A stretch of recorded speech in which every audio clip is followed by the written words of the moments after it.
Assalomu alaykum hammaga.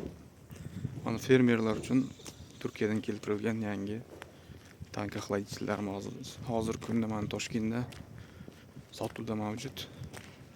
Qiziqqanlar mana bemalol aloqaga chiqaverasizlar. Tanklarimizda hozirgi kunda mana 2 tonnalik, 1 tonnalik, 500 litrlik tanklarimizdan tayyor sotuvda mavjud. Elektronli tablolari bor.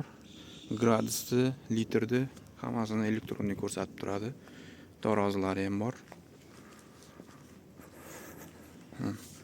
Tanklarimiz sutni saqlash uchun ishlatiladi fermalarda mana 37-38 gradus sutni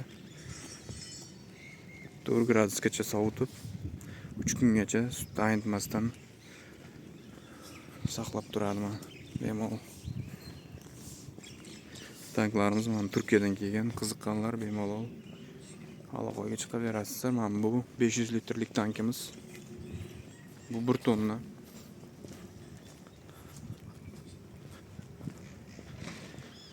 Bu tanklarimiz mana 2 tonnalik tanklarimiz.